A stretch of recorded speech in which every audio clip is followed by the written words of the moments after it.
কুল্লু নাফসিন যায়কাতুল মউত, এটা মুখস্থ নাই বাংলাদেশে, এরকম লোকের সংখ্যা খুব কম।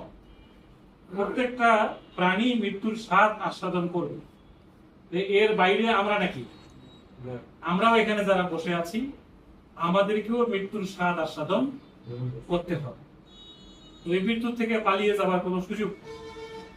আল্লাহ তাআলা সূরা জুমাতে বলেছেন যে প্রত্যেকটা মানুষ মৃত্যু থেকে পালিয়ে বেড়াচ্ছে। আল্লাযী তাফিরুনা মিনহু, এই মৃত্যু থেকে সবাই পালিয়ে বেড়াচ্ছে।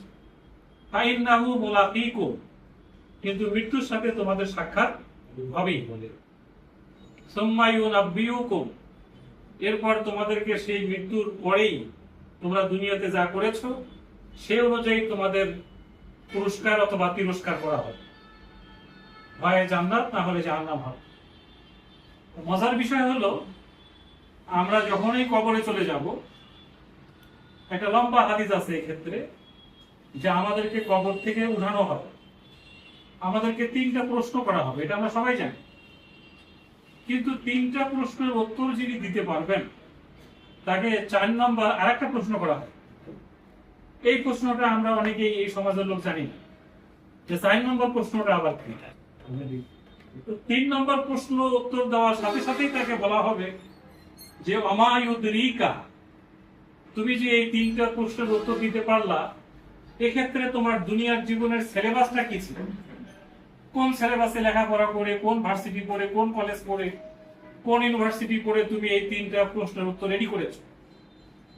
তখন সে বলবে করাআতু কিতাব আল্লাহ, আমার দুনিয়ার জীবনের সিলেবাস ছিল আল্লাহর কোরআন। ফাআমানতু বিহি ওয়া সাদ্দাকতু, এই কোরআনের উপরে আমার ঈমান ছিল এবং আমি এটাকে একেবারে আমার জীবনে মনে প্রাণে ধারণ করেছি। এই কারণে আমি এই 3টা প্রশ্নের উত্তর দিতে পারলাম। তার মানে আমাদের জীবনের সিলেবাস যদি আল্লাহর কোরআন না হয়, তাহলে আমরা ওই 3টা প্রশ্ন ফেল করব, উত্তর দিতে পারবো না। জীবনের সিলেবাসটা হইতে হবে কি? আল্লাহর কোরআন। এই ব্যাপারে কোনো দ্বিমত থাকার সুযোগ নাই। তো যে আয়াতটা আমি বললাম যে কুল্লু নাফসিন যায়কাতুল মাউত, এই আয়াতটার মাঝখানে আল্লাহ তাআলা বললেন যে ফামান যুহজিহা আনিন নার, তোমরা যদি কিয়ামতের মাঠে জাহান্নাম থেকে মুক্ত হইতে পারো, ওয়া উদখিলাল জান্নাহ, এবং জান্নাতে প্রবেশ করতে পারো, ফাকাত ফাজ, তাহলে তুমি সফল। সুবহানাল্লাহ। তাহলে সফলতা আর ব্যর্থতাটা আমরা এই সমাজে অনেকে বুঝি না। আমরা মনে করি আমি টাকা পয়সার কত মালিক হতে পারলাম, বাড়ি ঘর কয়টা হলো, কত বড় পজিশনে চাকরি করতে পারলাম, এটাকে আমরা সফলতা বলি। আমার একটা ছেলে কানাডায় থাকে, একটা আমেরিকায় থাকে, আমার 2টা মেয়ে ডাক্তার, আমার ছেলে মেয়েরা সব বিভিন্ন জায়গায় দেশে প্রতিষ্ঠিত, আমার জীবনে কোনো আর অশান্তি নাই, আমি খুব ভালো আছি। কিন্তু কবরে 3টা প্রশ্ন উত্তর আপনি দিতে পারলেন না, আপনার জীবনের সিলেবাস আল্লাহর কোরআন হলো না, আপনি জাহান্নাম থেকে মুক্ত হয়ে জান্নাতে ঢুকতে পারলেন না, তাহলে কি সফল না ব্যর্থ? এই সফলতা আর ব্যর্থতার মাপকাঠিটা আমরা এখনো ঠিক করতে পারি নাই। আল্লাহ তাআলা সূরা মুমিনুনের প্রথম আয়াতে বলেছেন কাদ আফলাহাল মুমিনুন, সফলতার প্রথম চাবিকাঠি হচ্ছে আপনার ঈমান থাকতে হবে। ঈমানের মাপকাঠিতে উত্তীর্ণ না হলে সে সফল হতে পারবে না। ঈমানটা কি জিনিস এ জাতি এখনো জানে না, আমরা অনেকেই বুঝি না।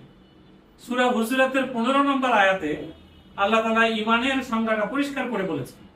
সূরা বাকারার একবারই শুরুতে বলেছেন ওয়ামিনান নাস মাই ইয়াকুলু আমান্না বিল্লাহ ওয়া বিল ইয়াউমিল আখির ওয়া মা হুম বিমুমিনিন। ঈমানের ঘোষণা দিলেই ঈমানদার হওয়া যায় না, কালেমা পড়লেই মুসলমান হওয়া যায় না। আল্লাহ তাআলা বলছে সমাজে অনেক লোক আছে যারা বলে যে আমি ঈমান এনেছি আল্লাহর প্রতি এবং আখিরাতের প্রতি, কিন্তু ওয়া মা হুম বিমুমিনিন, আল্লাহর দৃষ্টিতে সে ঈমানদার না। তাহলে ঈমানদার কে? এটা সূরা হুজুরাতের 15 নম্বর আয়াতে গেলে আপনি বুঝতে পারবেন যে ঈমানদার কারা, ওইখানে আল্লাহ পরিষ্কার করে বলেছে। এখন আমি যে জন্য এই কথাগুলো বলতেছি, এই কবরে যে 3টা প্রশ্ন আমাদের করা হবে, আমি যদি কারেক্ট আনসার করতে পারি, জীবনের সিলেবাসটা যদি আল্লাহর কোরআন বানাতে পারি, তাহলে রেজাল্ট হবে একরকম।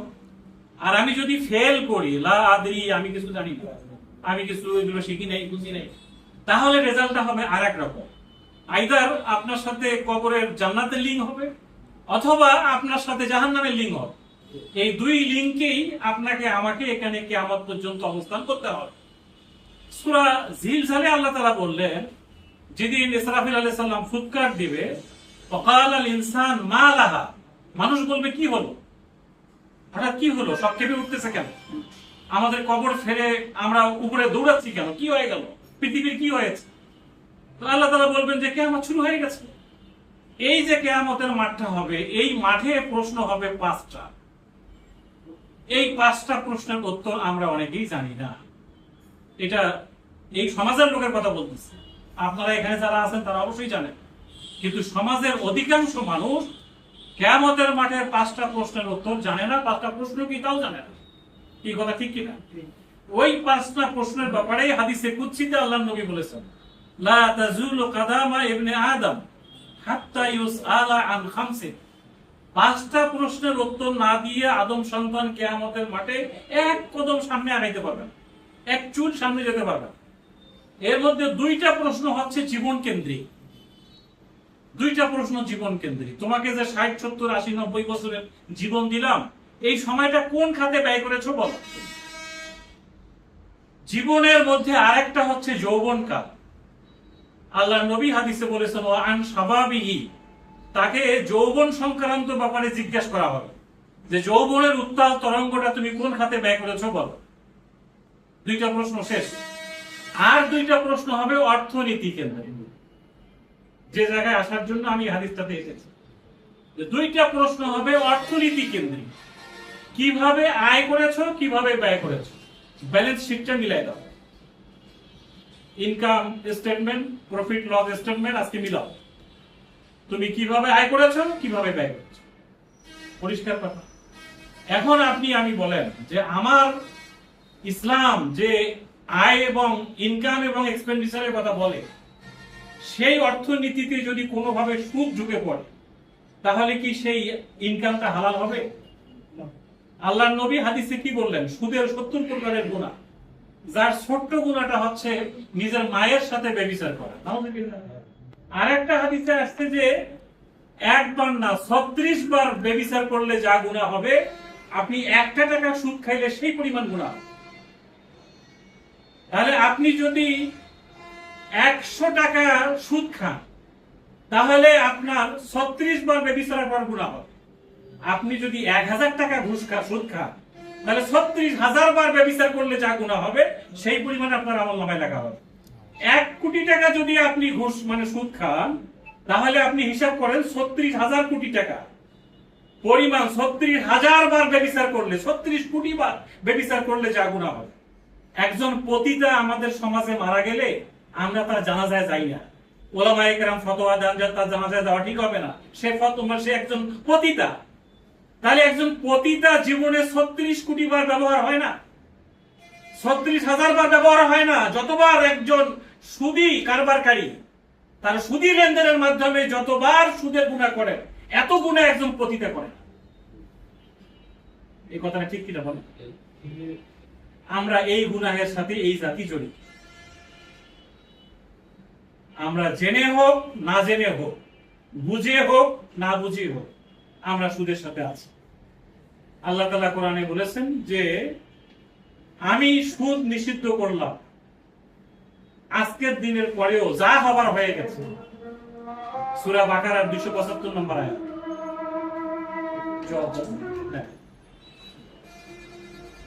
যা হবার হয়ে গেছে, আজকের দিনের পরও যদি তুমি সুদ খাইতে থাকো, আমান আদা, তারপরেও যদি বাড়াবাড়ি করো, ফাউলাইকা আসহাবুন নার, তাহলে তোমাদেরকে আমি জাহান্নামে পাঠিয়ে দেব। 1 দিন 2 দিনের জন্য না, হুম ফিহা খালিদুন, এই জাহান্নামে তোমাকে চিরদিন থাকতে হবে, কোনোভাবে বের হওয়ার সুযোগ নেই। এখন বলেন, আমার দাড়ি আছে, টুপি আছে, জুব্বা আছে, পাগড়ি আছে, আমি একটা মসজিদের খতিব, 50 বছর ধরে ইমামতি করতেছি, কিন্তু আমার সম্পর্কটা সুদের সাথে, আমি কি জান্নাত যেতে পারবো? আল্লাহর কোরআনের আয়াত বলছে অসম্ভব, কোনোভাবেই সম্ভব। যত বড় হাজি হন, যত বড় রোজাদার হন, যত বড় যাকাতদাতা হন, যত বড় দানকারী হন, যত বড় ইতিম মসজিদ মাদ্রাসা আপনার থাক, কিন্তু আপনার সুদের সাথে কোনোভাবে ইনভলভমেন্ট আছে, of course you have to go জাহান্নাম, এর মধ্যে কোনো সন্দেহ নেই। এখন আসেন, আমার ইনকামের মধ্যে কোনোভাবেই সুদকে ইনভলভ করা যাবে না। 1983 সালে এই ব্যাংকের যাত্রা শুরু হয়েছে দুইটা কারণ। একটা কারণ হলো এই জাতি ইচ্ছাই হোক অনিচ্ছাই হোক জাহান্নামমুখী হয়ে সুদ খাচ্ছে, তাদেরকে জাহান্নাম থেকে মুক্ত করার জন্য একটা ইসলামী ব্যাংক হওয়া দরকার, ইসলামী শরিয়া ভিত্তিক, আল্লাহর কোরআন রাসূলের সুন্নাহর আলোকে। এই জন্য এই মানিকগঞ্জেরই একজন ভদ্রলোক মীর কাশেম আলী, হরিরামপুরের মাটিতে তিনি শুয়ে আছেন, তিনি এই ইসলামী ব্যাংকটি বানাবার জন্য এদেশের মানুষের কাছাকাছি গিয়েছেন। অনেক ধনী লোক বলেছে ইসলামীর নামে আমার ব্যাংক হইতে পারে, আপনাদেরকে টাকা না দিয়ে ড্রেনে টাকা ফেলায় দেওয়া হয়। তারা চলে গেছেন দেশের বাইরে, সৌদি আরব গেছেন, দুবাই গেছেন, বাহরাইন গেছেন, কাতার গিয়েছেন ইসলামী ব্যাংক করার জন্য, ইসলামী ব্যাংকের জন্য শেয়ার কেনার জন্য মানুষের ঘরে ঘরে গিয়েছে। দুবাইতে যেয়ে একজন অসুস্থ হয়ে পড়েছেন হসপিটালে, তার স্ত্রী বাংলাদেশে খবর পেয়েছে তার স্বামী ইসলামী ব্যাংকের জন্য কাজ করতে যেয়ে দুবাইতে অসুস্থ এবং সে হসপিটালাইজড। এই অবস্থায় তার স্ত্রী বাংলাদেশের টিকিট কেটে দুবাই যান নাই, গেছেন সৌদি আরবে মক্কায় আল্লাহর ঘরের কাছে, যে কাবা ঘরের গিলাফ ধরে বলেছেন রব্বুল আলামিন আমার স্বামী বাংলাদেশে ইসলামী শরিয়া মোতাবেক একটা ব্যাংক করার জন্য কাজ করছে, আজকে সে অসুস্থ এবং হাসপাতালে, রব্বুল আলামিন আমার হায়াত থেকে তুমি তাকে হায়াত দিয়ে দাও, তাকে তুমি সুস্থ করো, আমাকে তুমি দুনিয়া থেকে নিয়ে নাও। আল্লাহর কি অপার ইচ্ছা, তার স্বামী সুস্থ হয়ে ফিরে এসেছেন, তার স্ত্রী দুনিয়া থেকে চলে গেছে। এরকম একটা হায়াতের কোরবানি মীর কাশেম আলী সাহেব যেদিন মারা যান, শাহাদাত বরণ করেন, তারপরের ঈদে তার বাড়িতে কোরবানি করার কোনো টাকা পয়সা ছিল না। যদিও বিভিন্ন হয় প্রচার হয়েছে যে এরা ইসলামী ব্যাংকের নামে হাজার হাজার কোটি টাকা খেয়ে ফেলছে, কিচ্ছু ছিল না এদের বাড়ি ঘরে, একদিনও নিরাপদে ঘুমাতে পারে নাই। সেই মীর কাশেম আলী আর হায়াতের কোরবানি দ্বারা এই লোকগুলো দিয়ে এদেশে ইসলামী ব্যাংক লাভের আশায় হয় নাই, শুধু এদেশের মানুষগুলোকে সুদের হাত থেকে বাঁচানোর জন্যই এই ব্যাংকটি হয়েছে। কিভাবে আমরা সুদ খাই না বলেন, এই জিনিসটা জানার বিষয়। সেটা হলো আমাদের নবী মুহাম্মদ সাল্লাল্লাহু আলাইহি ওয়াসাল্লাম, তার স্ত্রী খাদিজাতুল কুবরা, আমাদের সকলের মা, উম্মাহাতুল মুমিনিন, তিনি বিয়ের আগে তার হাতে ফান্ড ছিল, টাকা পয়সা ছিল, টাকাটা কার কাছে দিবেন একজন আস্থার লোক খুঁজছিলেন। খুঁজতে খুঁজতে যাকে পেয়েছিলেন তিনি হচ্ছেন মুহাম্মদ রাসূলুল্লাহ সাল্লাল্লাহু আলাইহি সাল্লাম। তাকে ফান্ড দিয়ে বলেছেন তুমি এই টাকাটা ব্যবহার করো, তুমি সিরিয়াতে যাও, দামেস্কে যাও, বাগদাদে যাও, ব্যবসা করো, যা লাভ হয় দুইজনে ভাগ করে নেব, লস হলে আমি খাদিজা এটা বিয়ার করব। এই সিস্টেমটাকে ইসলামী শরীয়তে মুদারাবা সিস্টেম বলে। একটা পক্ষ হবে সাহিব আল মাল, আর একটা পক্ষ হবে মুদারিব। সাহিব আল মাল ফান্ড যোগান দিবে, মুদারিব যিনি উদ্যোক্তা হয় ফান্ডটাকে ইউটিলাইজ করবে। এই সাহিব আল মাল হচ্ছেন আপনারা, এখানে আমাকে ডিপোজিট দিয়েছেন, ফান্ড দিয়েছেন। ইসলামী ব্যাংক একটা আস্থার জায়গা, বিশ্বের 1000 ব্যাংকের তালিকা করা হয়েছে, এর মধ্যে এই দেশ থেকে একটা ব্যাংক জায়গা পেয়েছে, সেটা হলো ইসলামী ব্যাংক। একদিকে যেমন মীর কাশেম আলী শুয়ে আছে, আর একদিকে আরাস্তো খান নামে আর এক ভদ্রলোক ইসলামী ব্যাংকের চেয়ারম্যান হয়েছিলেন। তিনি সাংবাদিক সম্মেলন করে বলেছিলেন পৃথিবীর অনেক দেশে আমার যাওয়ার সুযোগ হয়েছে, অনেক প্রতিষ্ঠানে কাজ করার সুযোগ হয়েছে, সরকারের বাজেট প্রণয়নে আমার ভূমিকা আছে, কিন্তু পৃথিবীর কোন প্রতিষ্ঠানে এত সৎ মানুষ আমি জীবনে কোথাও দেখি না যেটা ইসলামী ব্যাংকে দেখেছি। এই যে আস্থার জায়গাটা, মানুষ কাবা ঘরের গিলাফ ধরে দোয়া করে আল্লাহ তুমি ইসলামী ব্যাংকটাকে হেফাজত করো, কারণ এই দেশের এই ব্যাংকের প্রতিষ্ঠানে যারা আছে সবাই সৎ। আমি দেশের বাইরে 6.5 বছর কাজ করেছি, এই দেশের মাটিতে প্রায় 20 বছর ধরে কাজ করছি।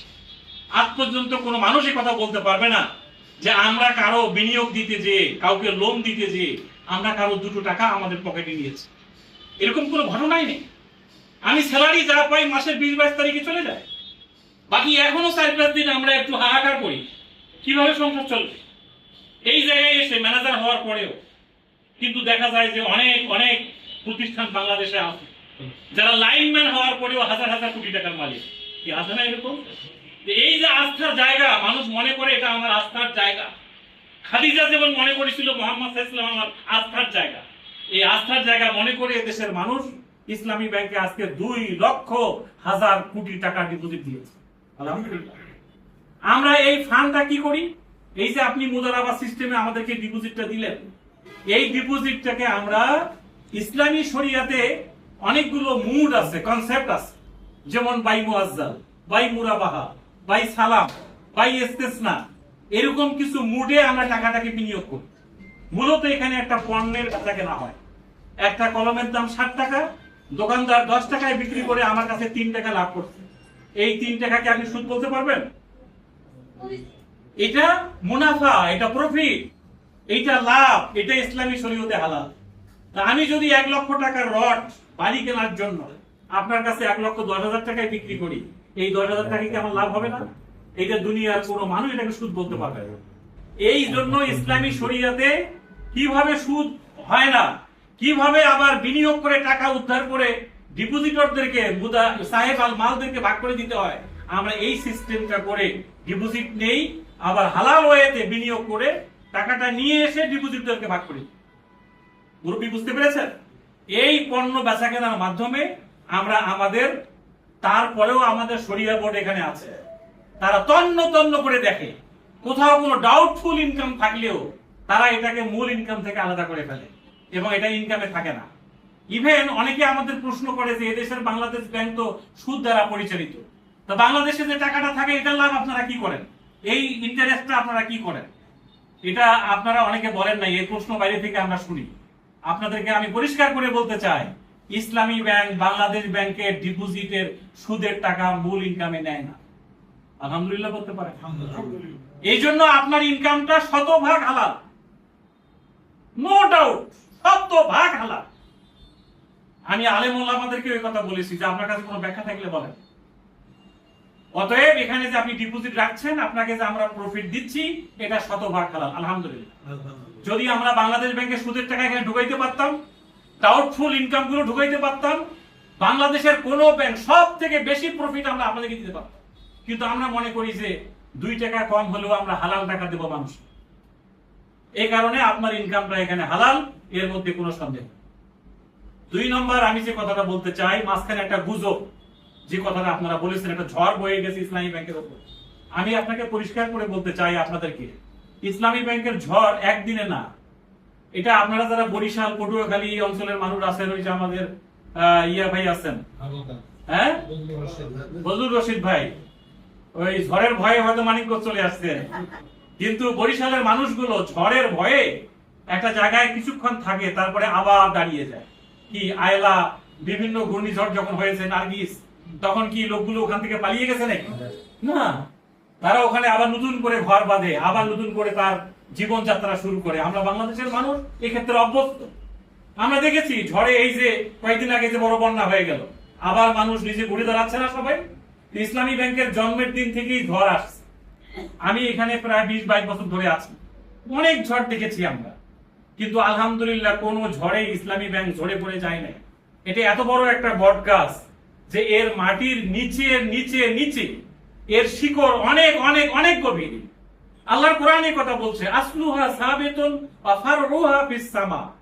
যদি কোরআনের আলোকে কোনো প্রতিষ্ঠান পৃথিবীতে তৈরি হয়, তার শিকড় মাটির অনেক অনেক অনেক গভীরে এবং এর শাখা প্রশাখা আসমান ব্যাপী বিস্তৃত। এটা কোনো প্রচুর পাতার জল না যে কারো ধাক্কায় ঠাস করে পড়ে যায়। ইসলামী ব্যাংকে যে হাত দিয়েছে তার হাত পুড়ে গেছে, ইসলামী ব্যাংক তার জায়গায় দাঁড়িয়ে আছে। কি বলেন, কথা ঠিক কি? এই জন্য আপনাদেরকে আমরা বলতে চাই, আপনাদের ভয়ের কোনো কারণ নাই, আতঙ্কের কোনো কারণ নাই। যেদিন সাবেক প্রধানমন্ত্রী আমাদের দেশ থেকে চলে যায়, ওই দিন পর্যন্ত আমরা খবর পেলাম যে 80,000 কোটি টাকা ইসলামী ব্যাংকের বিভিন্ন ভাবে চলে গেছে, পত্র পত্রিকা আমরা দেখেছি। তখনও আমরা কারো চেক ডিজোনার করি নাই, সবার পেমেন্ট দিয়েছি। সাবেক প্রধানমন্ত্রী চলে যাওয়ার পরে আজকের দিন পর্যন্ত ইসলামী ব্যাংকের 80 টাকাও কেউ নেয় নাই।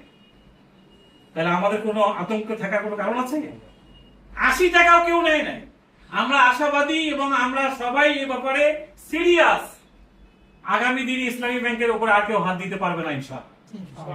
এবং আপনারা শুনে খুশি হবেন, পার্লামেন্টের সরকারি দল, বিরোধী দল, তারা উভয়ে কথা বলেছে। উভয়ে মনে করে যে বাংলাদেশে ইসলামী ব্যাংকের দরকার আছে। এই ব্যাংকটি না থাকলে দেশের অর্থনীতি ধ্বংস হয়ে যাবে। সকল ব্যাংক মিলে একটা অ্যাসোসিয়েশন আছে, ব্যাংকার্স অ্যাসোসিয়েশন অফ বাংলাদেশ। এটার যিনি প্রধান তিনি সিটি ব্যাংকের এমডি, তিনি পর্যন্ত বাংলাদেশ ব্যাংকের গভর্নরের কাছে, উনি তো আমাদের প্রতিদ্বন্দ্বী, আমাদের সেম ব্যাংক না তো, তারপরেও তিনি বাংলাদেশ ব্যাংকের গভর্নরের কাছে যে বলেছেন যে ইসলামী ব্যাংক যদি আমরা বাঁচাতে না পারি কোনো ব্যাংকই থাকতে পারে। তার কারণ একটা ব্যাংকের সাথে একটা ব্যাংকের লিঙ্কেজ আছে, এখানে ইম্পোর্ট এক্সপোর্টের ব্যবসা আছে, এলসির ব্যবসা আছে, আন্তর্জাতিক লেনদেনের ব্যাপার আছে। একটা ব্যাংক, সবচেয়ে বড় মেগা ব্যাংক বাংলাদেশ ইসলামী ব্যাংক, আন্তর্জাতিক ব্যাংক, এই ব্যাংক না থাকলে তো বাংলাদেশে আর কোনো ব্যাংকই থাকতে পারবে। অতএব এই ব্যাংকে আপনাদের আতঙ্কিত হওয়ার, গুজবে কান দেওয়ার কোন সুযোগ নেই। একটা মহল গুজব ছড়াই দিয়েছিল, দৌড়ে যান ইসলামী ব্যাংকে সব শেষ হয়ে গেল। তো আলহামদুলিল্লাহ আমরা এখন ঘুরে দাঁড়িয়েছি, তো সরকারের ব্যাপারে অ্যাডামেন্ট, তারা সিদ্ধান্ত নিয়েছে এখানে একটা চৌকস, দক্ষ, একটা যোগ্য ম্যানেজমেন্ট তারা দিবেন, এবং একজন সজ্জন ব্যক্তিকে আমাদের ম্যানেজমেন্টে দিয়েছেন, তার নেতৃত্বে এখন ব্যাংক চলছে। আমরা আশাবাদী উইথিন শর্টেস্ট পসিবল টাইম, খুব দ্রুত সময়ে একটা বোর্ড এখানে আসবে, এবং যে বোর্ডটা হবে দক্ষ, সৎ এবং যোগ্য, তাদের নেতৃত্বে ইসলামী ব্যাংক আরো অনেক অনেক দূর এগিয়ে যাবে ইনশাআল্লাহ। এই ক্ষেত্রে আমি আপনাদের কাছে কি এতটুকু অনুরোধ করতে পারি যে এই বাজেস্টন এর আশপাশ আপনাদের আত্মীয় স্বজন, পাড়া প্রতিবেশী, দেশে বিদেশে, হিন্দু, বৌদ্ধ, মুসলিম, যত ধরনের দল মত নির্বিশেষে সব মানুষের কাছে আপনাদের মাধ্যমে ইসলামী ব্যাংকের দাওয়াতটাকে আমরা পৌঁছাতে পারবো ইনশাআল্লাহ। যেহেতু আমাদের সুদ থেকে বাঁচতে হবে। বলেন, আমাদের মসজিদে মুদারাবা নিয়ে কোনোদিন খুতবা হয়েছে? বাই মুরাবাহা, বাই মুআজ্জাল নিয়ে কোনোদিন খুতবা হয়েছে? অথচ এটা ইসলামী অর্থনীতির একটা গুরুত্বপূর্ণ পার্ট। আপনার যদি ঘর থেকে বের হন, টাকা পয়সা ছাড়া কি আপনি এক সেকেন্ড চলতে পারবেন? অথচ এটা নিয়ে আমাদের মসজিদে, ওয়াজে, সেমিনারে কোথাও কোনো আলোচনা নেই। বাংলাদেশ ইসলামী ব্যাংক ইসলামী অর্থনীতির এই বিকাশটা ঘটিয়েছে। এটা একটা মহিরু, এটা একটা সভ্যতায় পরিণত হয়েছে। আপনারা বললেন যে আমরা শুধু টাকা আমানত না, আমরা নিজেরা আমানত। এই একটা গুরুত্বপূর্ণ কথা ভাই বলেছেন। আমি মনে করি যে ইসলামী ব্যাংকের গ্রাহকরা আমাদের মানব প্রাচীর হয়ে দাঁড়িয়ে এই ব্যাংককে প্রোটেক্ট করবে ইনশাআল্লাহ। ইনশাআল্লাহ এই ব্যাংকের অনেক গ্রাহক আছে। আমি অনেক সাধারণ একজন মহিলা গার্মেন্টসে চাকরি করে, বলছে স্যার এই ব্যাংক জ্বলে যাক, পুড়ে যাক, যা হয় হোক, আমার টাকা এখানে থাকবে। এই মহিলার কাছে দেখলে আমার কাছে মনে হয় অনেক ভালো আলেম মানুষ, অনেক ভালো টিচার মানুষকে আমি দেখেছি দৌড়ে এসে বলতে স্যার তাড়াতাড়ি টাকা দেন, কালকে যদি টাকা না পাই। তো এই লোকটার দৃষ্টিতে, এই শিক্ষিত লোকটার থেকে এই অশিক্ষিত মহিলার ইমানটা আরো মজবুত না? যেমন ভাবে আবু সাইদের ইমানটা কত মজবুত, বাইতুল মোকাররমের খতিবের ইমানটা তো এরকম মজবুত আমরা পাই না। সরকারের সাথে উনিও পালিয়ে গেলেন, কি হলো? এই জায়গাগুলোতে আমাদের ওই যে কাদ আফলাহাল মুমিনুন, ঈমান পাকাপোক্ত থাকলে আপনি সফল হতে পারবেন দুনিয়াতেও এবং আখিরাতেও। আল্লাহ তাআলা কবরের 3টা প্রশ্নের জন্য আল্লাহ কোরআনকে আমাদের সিলেবাস বানাবার তৌফিক দান করুন। ইসলামী অর্থনীতিতে সুদ মুক্ত, ইসলামী অর্থনীতিতে সুদ মুক্ত আমরা যেন অর্থনীতি পরিচালনা করে হালাল ভাবে আল্লাহর কাছে কি আমাদের মাঠে ওই 5টা প্রশ্ন যেটা বলছিলাম যে আমি কিভাবে আয় করেছি, কিভাবে ব্যয় করেছি, আমার লেনদেনে যদি সুদ না থাকে আল্লাহ আপনার এই ইনকামটা হালাল হিসাবে গণ্য করবেন। আপনি ওই 2টা প্রশ্ন আনসার করতে পারবেন। 5 নম্বর প্রশ্নটা হচ্ছে এলেম সংক্রান্ত। তুমি কি জ্ঞান অর্জন করেছিলা কিনা, জ্ঞান অনুযায়ী আমল করেছিলা কি? মজার বিষয় হলো এদেশের মানুষ 50 বছর নামাজ পড়ে, এখনো আত্মাহিয়াতুল অর্থ জানে না। কি আছে কিনা এরকম বলে? এখনো দরুদ শরীফের বাংলা অর্থ জানে না, দোয়া কুনুতের বাংলা অর্থ জানে না, এখনো আলহামদুলিল্লাহর বাংলা অর্থ বলতে পারে না। সূরা ফাতিহা থেকে ফিল পর্যন্ত এই যে 10-11টা সূরা যেটা আমরা নিয়মিত নামাজে পড়ি, জানি না। আমার ছেলে ঢাকা ইউনিভার্সিটি থেকে মাস্টার ডিগ্রি কমপ্লিট করে আমার বাসায় আসলো, আমার মৃত্যুর পরে আমার জানাজা পড়াতে পারে না, এরকম ছেলেমেয়ে আছে কি হলো? এই কোন এলেম শিখতেছি আমরা? এই যে শিক্ষা ব্যবস্থার দুরবস্থার কারণে আমাদের আরো আমরা জাতি হিসাবে আস্তে আস্তে আমরা ওই যে আসফালা সাফিলিন, আমরা আরো অধঃপতনের দিকে চলে যাচ্ছি। এটাই ফেরাউনের অ্যাডভাইজার ফেরাউনকে পরামর্শ দিয়েছিল, শিক্ষা ব্যবস্থায় এমন একটা সিস্টেম চালু করে দাও জাতি শিক্ষার নামে মূর্খ হবে, তুমি নিজেকে আল্লাহ দাবি করবা, সমাজে সবাই তোমাকে আল্লাহ মেনে নেবে। বাস্তবে তাই হয়েছে। আমরাও শিক্ষা ব্যবস্থায় আলুর ভর্তা শিখি, গান বাজনা শিখি, এই শিখি আর সেই শিখি, হাট্টিমাটিম শিখি, আমরা আল্লাহর কোরআনটা শিখি না। কি আল্লাহর কোরআনের এলেম কি আমাদের সবার আছে? এটা খুবই দুঃখজনক যে আমি বাংলাদেশ 90% মুসলিম, আমি নিজে একজন মুসলমান, আমার ছেলেকে ঢাকা ইউনিভার্সিটি পড়াবো, সমস্যাটা কোথায়? ঢাকা ইউনিভার্সিটির প্রত্যেকটা ছেলে মেয়ে কেন আল্লাহর কোরআন শিখতে পারবে? কেন সেই সিস্টেমটা মানে নেয়? এই এলেমের ঘাটতির কারণে, এই জ্ঞানের ঘাটতির কারণে, এই নলেজের ঘাটতির কারণে আমরা ওই হাদিসের 5 নম্বর প্রশ্নের উত্তরটা রেডি করতে পারতেছি। আসুন আমরা একটা জোরালো ভূমিকা রাখি আগামী দিনের বাংলাদেশের জন্য প্রত্যেকটা বাচ্চা আল্লাহর কোরআনের জ্ঞানে জ্ঞানী হতে পারে। উইথিন 12 আমরা এই যে মধ্যপ্রাচ্যে যারা ছিল আমরা দেখেছি যে আপনার ছেলে ডাক্তার হবে, ইঞ্জিনিয়ার হবে, ব্যারিস্টার হবে, যা হয় হবে, কিন্তু উইথিন 12 ক্লাসের মধ্যে সে আল্লাহর কোরআনকে অর্থ সহ শিখে ফেলতে পারে। এইরকম জ্ঞান, একটা নলেজ আমরা যেন অর্জন করতে পারি, আল্লাহ আমাদেরকে তৌফিক দান করুন। আমরা যেন সচেতন নাগরিক হতে পারি, আমরা যেন মানবিক মানুষ হতে পারি। আমি আপনাদেরকে সুদত্ত আহ্বান জানিয়ে ইসলামী ব্যাংকের এই গ্রাহক সেবা মাস আমরা আপনাদেরকে সেবা দেওয়ার জন্যই আমরা কাজ করি। আমি এখানে প্রায় 25 বছর এই ব্যাংকের সাথে আছি। আমরা আল্লাহর কোরআনের সূরা আলে ইমরানে একটা আয়াতে আল্লাহ বলেছেন, উখরিজাত লিন্নাস, তোমার জন্মই হয়েছে মানুষের জন্য, তুমি মানুষকে সেবা দিবা। আমরা এই জন্য মনে করি সে যদি হিউম্যান হয়, সে হিন্দু হোক, বৌদ্ধ হোক, খ্রিস্টান হোক, মুসলিম হোক, সে বড় বাড়িওয়ালা হোক অথবা ভাড়াটিয়া হোক, সে যাই হোক, সে আমার মানুষ, সে ক্লায়েন্ট, সে আমার গ্রাহক, তাকে আমার সেবা দিতে হয়। আমরা হাসি মুখে সালাম দিয়ে মানুষের সেবা দিতে চাই, মানুষকে আমরা কাছে টানতে চাই। আমরা আশা করি আমাদের সেবা আপনারা গ্রহণ করবেন তো ইনশাআল্লাহ।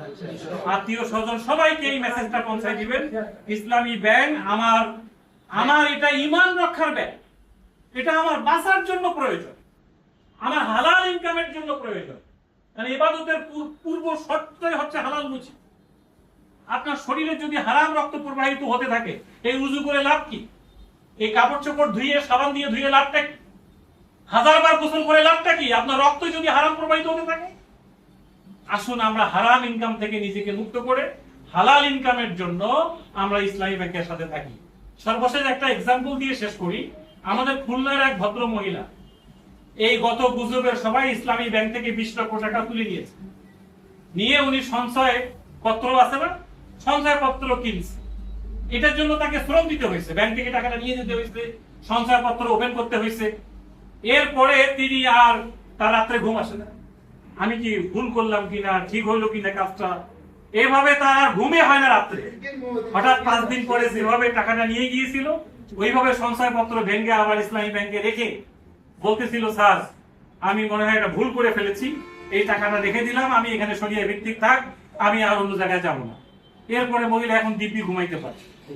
এই যে আমরা মানিকগঞ্জ এরকম অনেক গ্রাহককে পেয়েছি, যেভাবে পোটলা বেঁধে যেভাবে আমরা টাকাটা নিয়েছিলাম ওইভাবে বাসায় দৌড়ে নিয়ে গেছে, আবার ফেরত নিয়ে এসে বলতে, স্যার টাকাটা রেখে দেন, কোনো অসুবিধা নেই।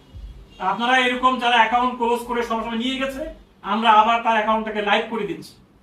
এখানে আমাদের সেভিংস অ্যাকাউন্টটা মুদারাবা সিস্টেমে, ওই যে আমি বললাম যে আমরা টাকাটা ডিপোজিট নেই মুদারাবা সিস্টেমে, আমরা বিনিয়োগগুলো করি বাই মুআজ্জাল বাই মুরাবাহা সিস্টেমে, হায়ার পারচেজ আন্ডার শিরকাতুল মিল, এই সিস্টেমগুলোর মাধ্যমে।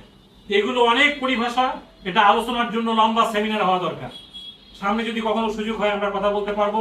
আপনাদের সবাইকে হালাল ইনকামের জন্য এবং বাংলাদেশে ইসলামী ব্যাংকিং এর জন্য, এই ব্যাংকটাকে আরো এগিয়ে নেওয়ার জন্য আপনাদের সবার সহযোগিতা চেয়ে, সবার সুস্বাস্থ্য কামনা করে আমার কথা এখানেই শেষ করছি। আসসালামু আলাইকুম ওয়া রাহমাতুল্লাহ।